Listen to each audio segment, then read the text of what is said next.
बिस्मिल्लाहिर्रहमानिर्रहीम। अल्लाहुम्मा सल्ली अला सय्यिदना व मौलाना मुहम्मदिन व आलिहि व अस्हाबिहि व बारिक वसल्लम। अस्सलामु अलैकुम व रहमतुल्लाहि व बरकातुहू। मुअज़्ज़ज़ सामीन, इस व्लॉग में आप सुनेंगे ताकतवर हलकों की आखिरी उम्मीद, लास्ट किस्त। नया आर्मी चीफ आएगा या जनरल बाजवा साहब को एक्सटेंशन मिलेगी। नंबर 2, इलेक्शन की डेट फाइनल, मगर जज्बाती ख्वाहिशें अक्ल पर गालब आ गई। नंबर 3, आज़ाद मीडिया और रजीम चेंज, सहाफ़ी मसलसल हकूमती निशाने पर। नंबर 4, इमरान खान साहब ने फाइनल कॉल देने का ऐलान कर दिया। तो जी हाँ, सबसे पहले हम बात करेंगे हुकूमत के साथ जो मुज़ाकरात हुए, उस पर इलेक्शन की डेट फाइनल हो चुकी थी, लेकिन वो कहते हैं कि जज्बाती ख्वाहिशें अक्ल पर गालब आ जाती है। सब कुछ तय होने के बावजूद भी मुकर गए और अड़ गए, क्योंकि उनकी 3 ख्वाहिशें थी। नंबर 1, जो उन्होंने खुद साख्ता NRO लिया, जिसमें 3300 अरब के करप्शन केसेस मुआफ़ करवाए, नैब को अमली तौर पर ख़त्म कर दिया। वो उस पर गारंटी चाहते हैं कि इमरान खान गवर्नमेंट में आकर ये केस ओपन नहीं करेंगे, इन केसेस को अदलिया में लेकर नहीं जाएंगे। नंबर 2, नवाज शरीफ साहब मरियम नवाज की लंदन वापसी चाहते हैं। और नंबर 3, वो अपने लिए केसेस ख़त्म करवा के प्लेन फील्ड हासिल करना चाहते हैं कि मुझ पर केसेस ख़त्म करके मुझे पाकिस्तान वापसी आने की इजाज़त दी जाए। इजाज़त तो है, उन्हें रोका तो किसी ने नहीं, लेकिन वो चाहते हैं कि प्लेन फील्ड मिले ताकि मैं आकर खुलकर खेल सकूं, मुझ पर से केसेस ख़त्म किए जाएं और मुझ पर जो नाअहली है उसे ख़त्म किया जाए। नंबर 4, वो चाहते हैं कि हम आर्मी चीफ की तैनाती भी खुद करें। तो ये बहुत बड़े डेडलॉक हैं।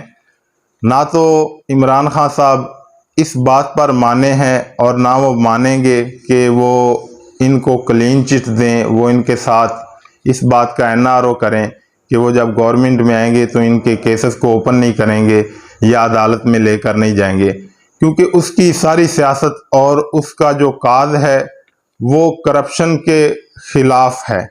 तो अगर वो अपने इस काज से ही हट जाएंगे तो ज़ाहिर है कि इमरान खान साहब डेड हो जाएंगे। दूसरी बात, मरियम नवाज साहब का जो केस है वो लाहौर हाई कोर्ट में लगा हुआ है, तो उस पर 3 रुकनी बेंच बना हुआ है। वो चाहते हैं कि हमें पासपोर्ट वापस मिले और मरियम नवाज जो है ना लंदन वापस आ सके। तो ये आर्मी चीफ की जो तैनाती है ये भी एक अहम मामला है।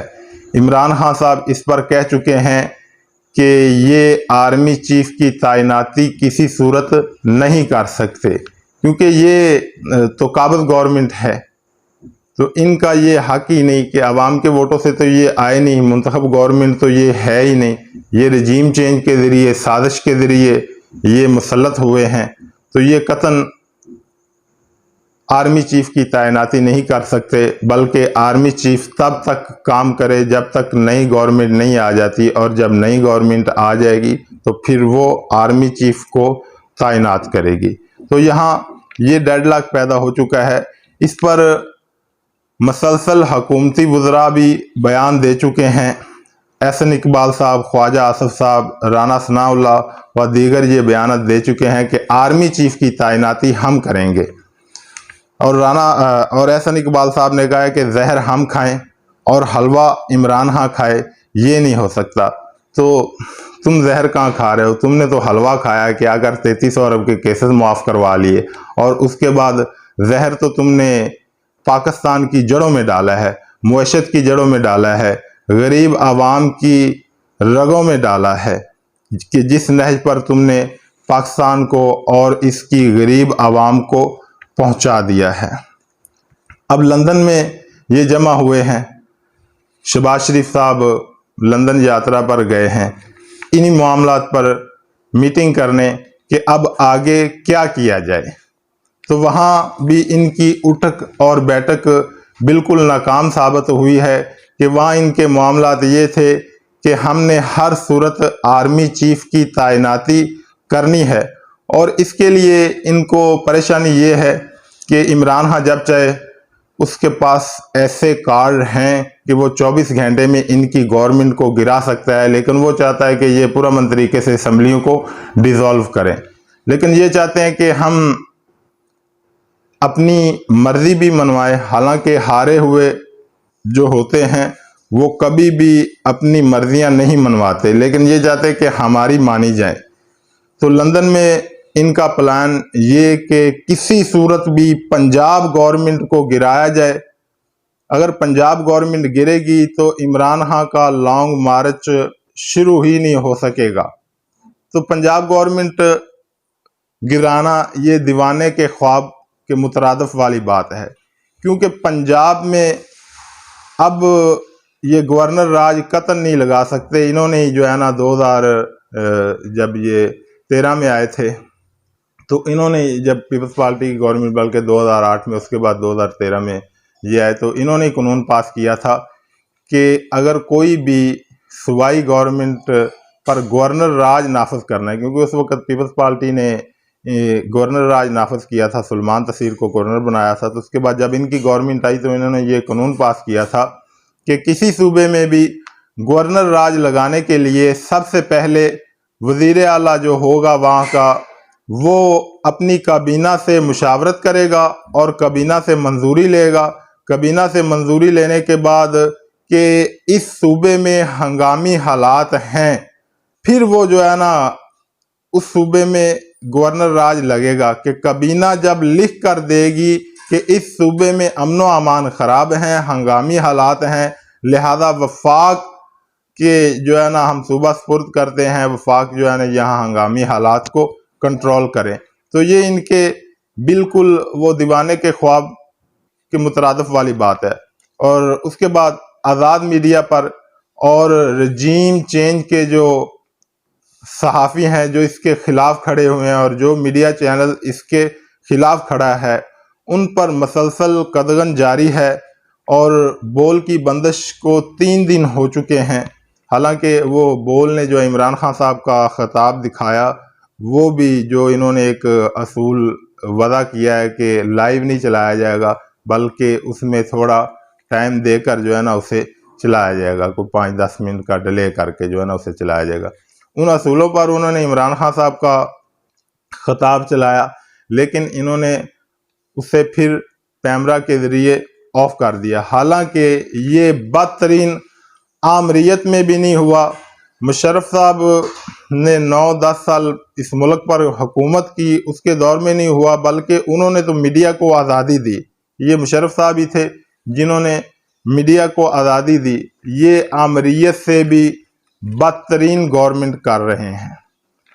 अब आते हैं कप्तान के पास वो कौन से कार्ड हैं जिसके ज़रिए वो इनकी हुकूमत गिरा सकते हैं। नंबर 1, तहरीके अदम एतमाद के ज़रिए इनकी हुकूमत गिरा सकते हैं। छोटी जो पार्टियां हैं वो चाहती हैं कि इमरान खान साहब जो है ना हमसे मुज़ाकरात करें और हम इनसे अलग हो जाएं। MQM मसलसल अब तो ओपनली मीडिया पर बैठकर और मुख्तलिफ टॉक शोज़ में बैठकर ये तासर दे चुकी है कि अब हम और हुकूमत में नहीं रहेंगे, और सिर्फ ये 2 वोटों पर तो हुकूमत खड़ी है। सिर्फ MQM ही इनसे अलग हो जाती है तो ये गवर्नमेंट गिर जाएगी। लेकिन मेरे ख्याल में कि खान साहब अब किसी छोटी बड़ी पार्टी को फेम नहीं देना चाहते, क्योंकि ये फिर ये भी हीरो बनने की कोशिश में है कि अब हम आवाम के पास किस मुंह से जाएंगे, क्योंकि इस गवर्नमेंट में इन सब पार्टियों ने उस वक्त इस वजह से शमूलियत की थी, ये बयानिया खड़ा किया था कि इमरान खान ने मुल्क पर महंगाई मसलत कर दी है, लिहाजा नून लीग का, पीपल्स पार्टी का और फजलुर रहमान साहब का ये जो प्रोग्राम है कि जी हम गवर्नमेंट में आकर महंगाई को कम करेंगे, डॉलर को नीचे लेकर जाएंगे, पेट्रोल को 60-70 पर लेकर आएंगे, इस तरह बिजली के रेट्स को हम जो है ना 8-10 रुपये करेंगे, तो मुल्क में हम जो है ना दूध और शहद की नहरें बहा देंगे। तो अब ये अदम एतमाद लाकर इसमें मदद करके ये तासर देंगे कि जी हमने इस गवर्नमेंट को चलता कर दिया, क्योंकि ये तो आए थे इन वादों पर, लेकिन इन्होंने अवाम का खून निचोड़ा है। और फिर ये कोशिश करेंगे कि इमरान खान साहब कराची में जो है ना हमारे साथ अलायंस करें और ये कुछ सीटें जो है ना हमें दी जाएं कि ताकि हम आइंदा भी खेलने वाले बन सके। तो मेरा ख्याल है कि इमरान खान साहब इन्हें ये फेम नहीं देना चाहते, लिहाजा उनके पास आखिरी एक बेहतरीन हल है कि वो लॉन्ग मार्च करें, क्योंकि इस वक्त पूरी कौम और सारी आवाम की ये आवाज़ है और इस पर कोई शक नहीं है कि जो इन्होंने हाल कर दिया है कि हर शख्स अब ये चाहता है, जहां भी इमरान खान साहब जलसा करते हैं, बल्कि अवामी राय मैंने भी कई दोस्तों से ली है कि वो चाहते हैं कि जी इमरान खान साहब लॉन्ग मार्च करें, क्योंकि अवामी लावा फट रहा है जिस नज पर इन्होंने अवाम को पहुंचा दिया है। और जब इमरान खान साहब लॉन्ग मार्च करेंगे तो मैं पहले भी कह चुका हूं कि फिर इस्लामाबाद में इस इम्पोर्टेड टोले को छुपने की जगह नहीं मिलेगी, इनको भागना पड़ेगा। तो इसलिए खान साहब चाहते हैं कि ये इज्जत के साथ असम्बलियाँ डिज़ोल्व कर दें, ताकि मुल्क में कोई थोड़ा बहुत भी इंतशार ना आए, ऐसी पोजीशन पैदा ना हो जैसी श्रीलंका में हुई। क्योंकि इस मौके पर कुछ कुव्वतें भी फ़ायदा उठाती हैं कि अल्लाह ना करे कि लॉन्ग मार्च की बफरी हुई अवाम जो इन्हें गिरेबानों से पकड़कर घसीटे और श्रीलंका वाली सूरत हाल बने और इन्हें भागना पड़े। तो इसलिए खान साहब चाहते हैं कि पुरअमन तरीके से ये असम्बलियाँ डिज़ोल्व कर दें, नहीं तो ये आखिरी हाल तो है ही। रात इमरान खान साहब ने जलसे में भी ये बात की कि मैं लॉन्ग मार्च की कॉल दे रहा हूँ, क्योंकि अगर ये असम्बलियाँ डिज़ोल्व नहीं करते तो ज़ाहिर है कि ये उनके पास आखिरी ऑप्शन है। अब तक के लिए इतना ही, इजाज़त दीजिए, अल्लाह हाफिज़।